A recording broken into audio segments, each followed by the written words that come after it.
opposed to grandfather. But I want to congratulate all of you marchers, all of you who have been the consummate part of this journey. I noticed that these young people right here have knee braces on from the wall of walking, and I'm sure many of you in the audience have knee braces. I would need an ambulance and a wheelchair. That's right. But when I first met Harry Belafonte more than 30 years ago, more like 35 years ago, at 32 years old, 33 years old, I could have made that march as well, but not at 68 years old. I'm into talking about you, but about the journey and the connections that Carmen has and Tamika has and Linda has, all the connections that they've had to make this moment right here. But this moment is a part of the journey. This moment right here is a part of the tactic, but is essentially not about the entire goal around justice. Let's keep that in mind. This is a tactic. This is a way in which we mobilize our capacity, and in mobilizing our capacity, we move further in the journey toward justice. Understand that very clear. I want to say that I'm excited to be here. The culmination, as I said, of all the various movements, the fact that women are in the forefront of this movement is essential.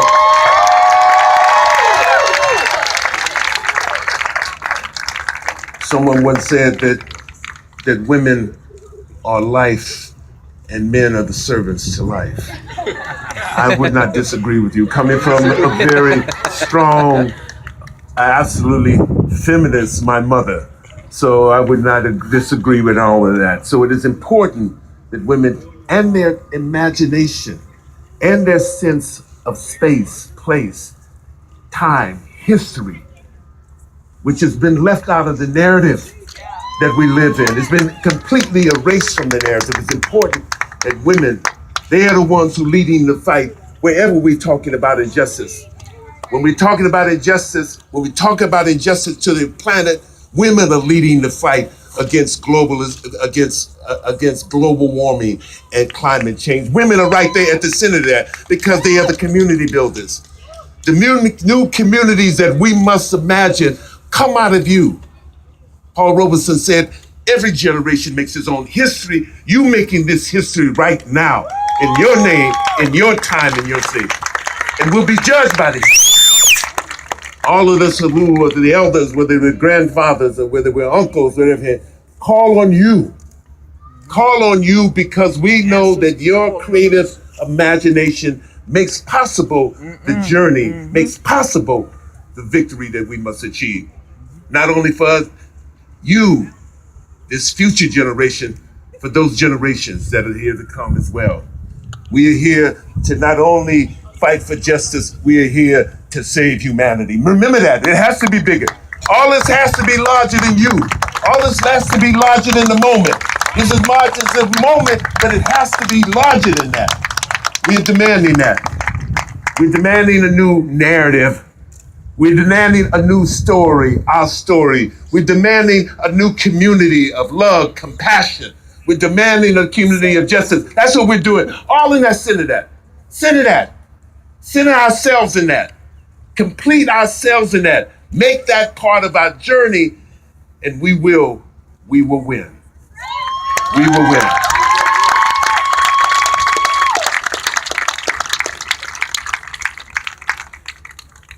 We stand here. I mean, for me, I didn't know. I was at the White House. I mean, it doesn't make any difference. I'm like most Americans here. Well, none of us been to the White House, you know? And I've been here so many times, talking in front of Congress, talking about something, some issue, whether it's Haiti or whether it's something in Africa, whether it's about labor and unions and everything else. I've been here many times here, but I've never been to the White House. So I'm way, way on the other side, longer than I wanted to walk, you know, but certainly I walked part of the way here. But let me say, this is a long journey. This is not a sprint. Come on. This is not a sprint. All of us who talk about and had the dreams that we had a generation ago when we were our age, where we were talking about issues around Black studies, or we talking about issues around ethnic studies, Latino studies, and all that, all the stuff, the women's studies, all the stuff. We're here too. We're here supportive because we know it's gone beyond those studies itself. We got to put into practice what the knowledge we have, the knowledge and the history we've accumulated over the time. We've accumulated now for this particular moment in the 21st century. 21st century is not the 20th century. 21st century is this moment right here that we live here. That's right. And we need That's you. right. We're going to be on the wayside. We're going to be arguing on your behalf. We're going to be discussing on your behalf. And we're going to be there and continue to be there. But we need you desperately. When Harry Belafonte talked about the gathering 10 years ago, it seems like 10 years ago is no time. But he talked about the gathering and what he accomplished. And he said, as Carmen said, he said, when asked what this agenda was, he made the comment, he said, the agenda is to find the agenda. We found the agenda in legislation. We found the agenda. So we're going to challenge this body right now and further on down the line. We're going to challenge them to kind of deal with our narrative, to look at our narrative, to tell the truth about our narrative. But this is about truth telling too.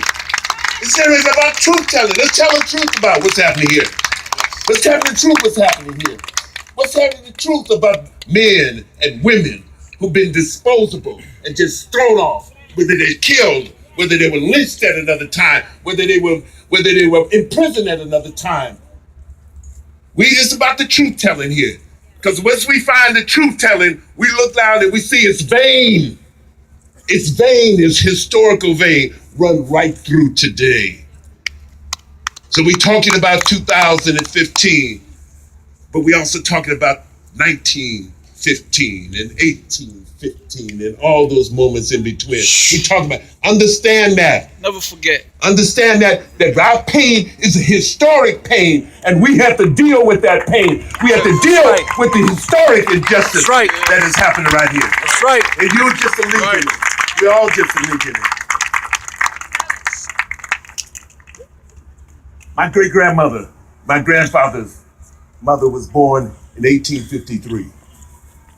I got a chance to meet her briefly as a 6-month-old, 3-year-old child, and everything else. And then somewhere in her vision, born in 1853, 10 years before the Emancipation, freed by the Emancipation Proclamation, somewhere in her vision, she saw this moment with you. She saw this moment with you today.